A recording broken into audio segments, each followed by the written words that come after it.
జైన్ అయ్యారు. ఎస్ శరత్ గారు ఏమంటారు సార్? ఒక విషయం మనం అనుకున్నట్టే రిప్లై వచ్చింది, సేమ్ రిప్లై. నిన్ననే చెప్పినా కదా, ఇట్లా అసలు ఇవ్వడమే తప్పు అని. ఇంకొక బీజేపీ స్పోక్స్ పర్సన్ అయితే ఇట్ ఈస్ ఫూలిష్ అన్నాడు. అంటే అఫ్ కోర్స్ మనం అంత పరుష పదజాలం వాడలేదు, అది తప్పుడు విధానాల్లో ఇచ్చింది అని. తర్వాత ఉందంటే కుటుంబ సభ్యులు రకరకాల పార్టీలలో ఉండడం చాలా పరిపాటి. రాజకీయాల్లో అట్లా చాలా జరుగుతున్నాయి. గతంలో విద్యాసాగర్ రావు గారు, సిహెచ్ రాజేశ్వరరావు గారు ఒక పార్టీలో ఇట్లా రకరకాలుగా ఉన్నారు. తర్వాత రెండోది, మరి ఇప్పుడు కోమటిరెడ్డి రాజగోపాల్ రెడ్డి కూడా పార్టీ అధిష్టాన వర్గం మీద, ముఖ్యమంత్రి మీద, ఇతరుల మీద చేశారు. మరి కోమటిరెడ్డి వెంకటరెడ్డికి ఇస్తారా షోకాజ్ నోటీస్? అంటే అడిగేటోడు ఎవరు లేడు కాబట్టి బలహీనులను చూసి ఎటువంటి తట్టు అటాక్ చేస్తారు. ఇంకా బలహీన వర్గాల వాళ్ళతో కొండా సురేఖను, కొండా సుస్మితను దిట్టిస్తారు. ఇది కాంగ్రెస్, అంటే ఇది కాంగ్రెస్ మార్పు రాజకీయం కాదు, కానీ ఇది టీడీపీ నుంచి వచ్చిన ఆనువంశికమైనటువంటిది అనమాట. అంటే బీసీలకు సంబంధించిన వివాదాల్లో బీసీలే మాట్లాడాలి, బీసీలను తిట్టాలి, ఎస్సీలను తిట్టాలి. ఇట్లా వాళ్ళు అంటే యాక్టర్లను మారుస్తుంటారు అన్నమాట. ఇప్పుడు రేవంత్ రెడ్డి కూడా ఏం చేస్తాడు, ఇప్పుడన్నా బీసీలకు సంబంధించిన విషయాలు వస్తే అందరి పక్కకు బీసీలను కూర్చున్నట్టుంటాడు, ఎస్సీలకు సంబంధించితే ఎస్సీలను కూర్చున్నట్టు. ఇదంతా సినిమా పక్కి రాజకీయం. ఒక రకంగా చెప్పాలంటే సుష్మిత మాట్లాడిన మాటలకు సురేఖను ఏ రకం కూడా బదిలీ చేయడానికి వీల్లేదు. ఆమెను ముట్టుకోవడం కూడా రాంగ్, ఫస్ట్ పాయింట్. రెండవది, ఒకవేళ వాళ్ళే వెనక ఉండి మాట్లాడిచ్చారు, ఆ మంత్రి కూతురు కాబట్టి సరే ఎథికల్ గా, మోరల్ గా రెస్పాన్సిబిలిటీ ఉండదా మంత్రి? అంటే మరి ఇప్పుడు రాజగోపాల్ రెడ్డి కూడా చాలా మాట్లాడినప్పుడు ఆ వ్యాఖ్యల్ని ఖండించాలి. ముఖ్యమంత్రి మీద అట్లా వ్యాఖ్యలు చేయడం కరెక్ట్ కాదు, సుష్మిత చేసిన వ్యాఖ్యలు కరెక్ట్ కాదని ఖండించాలంటే అది కాదండి. పార్టీకి స్పోక్స్ పర్సన్స్ ఉన్నారు, అడిగినా అడగకుండా మాట్లాడే వాళ్ళు ఉన్నారు. అందరూ ఉండగా జొక్కాలు దించుకొని రేవంత్ రెడ్డికి దగ్గర సానుభూతి తెచ్చుకోవడానికి మాట్లాడే వాళ్ళు ఇంతమంది ఉండగా కొండా సురేఖ ఎందుకు రేవంత్ రెడ్డిని డిఫెండ్ చేస్తూ మాట్లాడాలా? ఆమె అవసరమే ఉంది. ఆమె మంత్రిత్వ శాఖకు సంబంధించిన విషయం కాదు, ఏది కాదు. ఆమెకేం బాధ్యత కూడా లేదు, ఏ రకం కూడా లేదు. తర్వాత రెండోది, ఒక అసందర్భంగా ముఖ్యమంత్రి మాట్లాడిన మాట తప్పు కదా. పరకాల్లో వచ్చే ఎన్నికల్లో కూడా ఈయనే ఉంటాడు ఎమ్మెల్యే అని చెప్పడం, మళ్ళీ పిసిసి అధ్యక్షుడు బీసీ కాబట్టి ఆయనను ఇగ్నోర్ చేసి ఈయనే ఇంకా పిసిసి అధ్యక్షుడిగా ఉన్నా అనుకుంటున్నాడా? ఎట్లా? పార్టీలో కొన్ని అంతరంగికమైన విషయాలు ఉంటాయి, దాన్ని కూడా మర్యాదలు ఉంటాయి, దానికి కొద్ది పద్ధతులు ఉంటాయి. ఏది ఏమైనా క్రమశిక్షణగా ఆయన ఉండలేదు, వాళ్ళు ఉండలేదు. విచ్చలవిడితనం అనేది ఇటీవల కాంగ్రెస్ లో చాలా పూర్తిగా దుర్మార్గంగా మనకు కనపడుతుంది. మీరు ఒకటే ఎనాలజీ అంటే సింపుల్. ఇప్పుడు మీరు అంటే నైతిక బాధ్యత తీసుకొని రేవంత్ రెడ్డి మంత్రివర్గంలో మంత్రి కాబట్టి ఆమె డిఫెండ్ చేయాల్సింది, ఆమె కూతురు గురించి మాట్లాడాల్సింది. మరి ఉత్తమ్ కుమార్ రెడ్డి కూడా మంత్రి, లేదా ఇతరులు బట్టి విక్రమార్క అయితే ఉప ముఖ్యమంత్రి, మరి మా ముఖ్యమంత్రిని ఎందుకంటావు అని ఈయన కూడా ప్రెస్ కాన్ఫరెన్స్ పెట్టాలి. అందరు పెట్టాలి కదా, అందరు మంత్రులు రావాలి కదా. ఒక్క కొండా సురేఖకే ఎందుకు ఆ రూల్? అదే సుష్మిత తన ఆవేదన వ్యక్తం చేసింది, తన మాటలు చెప్పింది. రెండోది, నిన్న కాంగ్రెస్ పార్టీ స్పోక్స్ పర్సన్ ఏం చెప్పినాడు, Sushmita is not in our party అని అన్నాడు. పార్టీలో లేని వ్యక్తులు ఎంతో మంది ముఖ్యమంత్రిని పొగిడే వాళ్ళు ఉన్నారు, గుణగానాలు చేసేవాళ్ళు, తిట్టేవాళ్ళు ఉన్నారు. అట్లా ఇగ్నోర్ చేస్తే అయిపోయేది కదా. క్రమశిక్షణ సంఘం ఎందుకు అత్యుత్సాహం చూపెట్టింది? Only to win the favour of the honourable chief minister, that's all. It is all silly. First of all fundamentally notice ఇవ్వడమే రాంగ్. దట్టు ఇంకోటి ఏంటంటే, పీనల్ కాన్సిక్వెన్సెస్ లో, చట్టంలో కూడా మీరు ఏంటిది, ఇప్పుడు నోటీస్ సరిగా లేకపోతే నీ నోటీస్ మాకు ఇష్టపూర్వకంగా లేదు లేదా కరెక్ట్ గా లేదు అని అంటే నువ్వు శిక్ష వేస్తావు కదా. శిక్ష వేయడానికి ఇచ్చేటువంటి నోటీసు ఎప్పుడు కూడా సంబంధిత వ్యక్తికే ఇవ్వాలా, వాళ్ళ కుటుంబాల వాళ్ళకి ఇవ్వద్దు. ఇది రాంగ్ అన్నమాట. ఈవెన్ పార్టీ కాన్స్టిట్యూషన్ ఒప్పుకోదు, జనరల్ ప్రిన్సిపల్స్ ఆఫ్ లా కూడా ఒప్పుకోదు. కాబట్టి క్రమశిక్షణ సంఘము తన బాధ్యతను మరిచి అనవసరంగా ముఖ్యమంత్రి సంతృప్తి కోసమే వ్యవహారం చేసింది.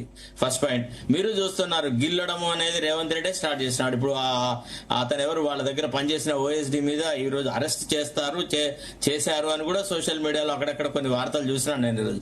అంత కామెంట్ చేసిన తర్వాత సైలెంట్ గా ఎందుకు ఉంటాడు రేవంత్ రెడ్డి? సార్, నోట్లో వేలు పెట్టిన కొరకుండా ఉంటాడా అంటే రేవంత్ రెడ్డి? ఆయన పోయి అది కదండి, వాళ్ళ కళ్ళల్లో వేలు పెట్టి రావచ్చా?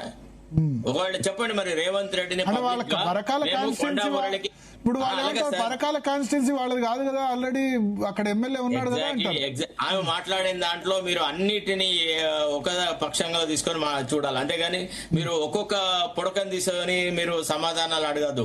ఆమె మాట్లాడిన మాటలలో కొన్ని విషయాలు ఉన్నాయి. ఒకటి, కొండా మురళికి ఎమ్మెల్సీ టికెట్ ఇస్తాము అని మా ఇంటికి వచ్చి వాగ్దానం చేసినారు, ఇవ్వలేదు.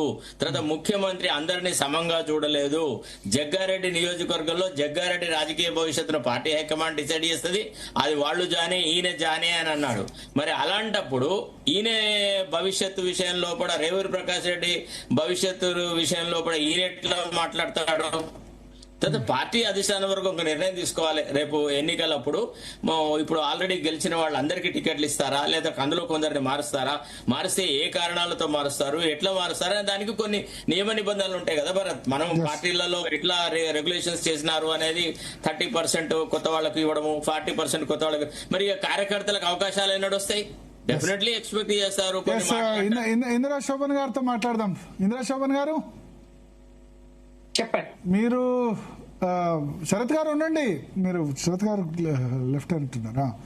ఇందిరా శోభన్ గారు, సో ఇప్పుడు శరత్ గారు అన్నది విన్నారు కదా, ప్రిన్సిపల్స్ ఆఫ్ నేచురల్ జస్టిస్, ఆయన అడ్వకేట్ కూడా. ఒక కూతురు తప్పు చేస్తే తల్లిది ఎట్లా రెస్పాన్సిబిలిటీ అవుతుంది, ఆమెకు షోకాజ్ నోటీస్ ఎట్లా ఇస్తారు? మీరందరూ ప్రెస్ కాన్ఫరెన్స్ పెట్టి, మీరు కూడా ప్రెస్ కాన్ఫరెన్స్ పెట్టి ఆమెను తిడుతున్నారు, కొండా సురేఖను. మీరు సుస్మితా పటేల్ తిడితే ఓకే, ముఖ్యమంత్రిని తిట్టినందుకు. ప్యానెల్లో ఉన్నటువంటి సోదరులకు, మీకు అలాగే జీటీ ప్రేక్షకులకు గుడ్ ఈవినింగ్ అండి. మీరు నా ప్రెస్ మీట్ కనుక మీరు ఫాలో అయ్యి ఉంటే ఈ స్టేట్మెంట్ చేసి ఉండే వాళ్ళు కాదు. ఎందుకంటే నేను సురేఖక్కని ఎక్కడ ఒక్క మాట, పల్లెత్తు మాట సురేఖక్కని అనలే.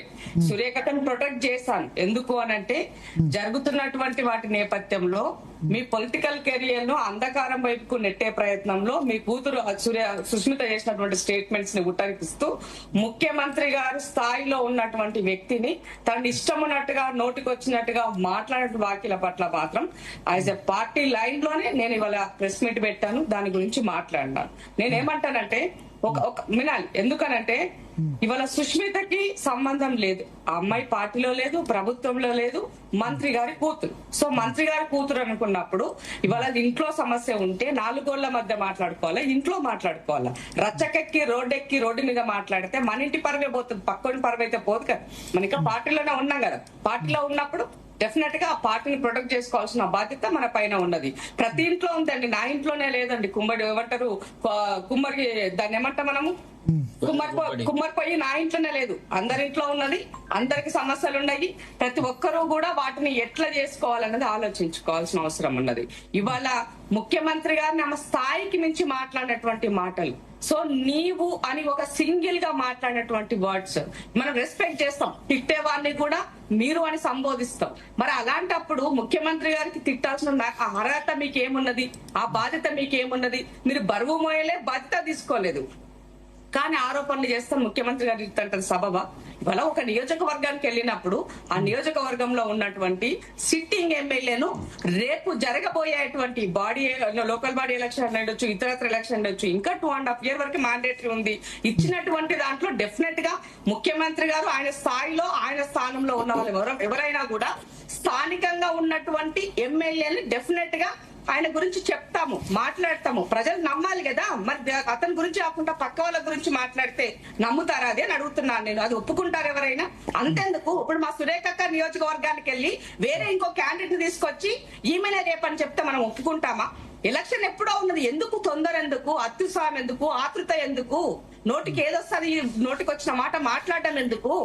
పార్టీ ఉన్నది, ఏఐసిసి ఉన్నది, అన్నిటికన్నా ఇంపార్టెంట్ సురేఖకు స్వేచ్ఛ ఉన్నది. సురేఖక్క తన ఏ విషయాన్నైనా కూడా ముఖ్యమంత్రి గారితో చెప్పు, ఏఎస్తో గారు చెప్పొచ్చు, జనరల్ సెక్రటరీ గారు చెప్పొచ్చు. అమ్మకు లేని బాధ నీకెందుకు? అమ్మ చూసుకుంటది కదా రాజకీయం, నాయన ఉన్నారు కదా వెనక, నీకెందుకు అని అడుగుతున్నాను నేను. సో పరకాలలో నెక్స్ట్ ఎలక్షన్ క్యాండిడేట్ డిక్లేర్ చేయొచ్చా రేవంత్ రెడ్డి? ఒక్క మాట, ఇప్పుడు పిసిసి, ఇప్పుడు పార్టీకి ఎవరికైనా కూడా ఒక లైన్ ఉంటది. పార్టీలో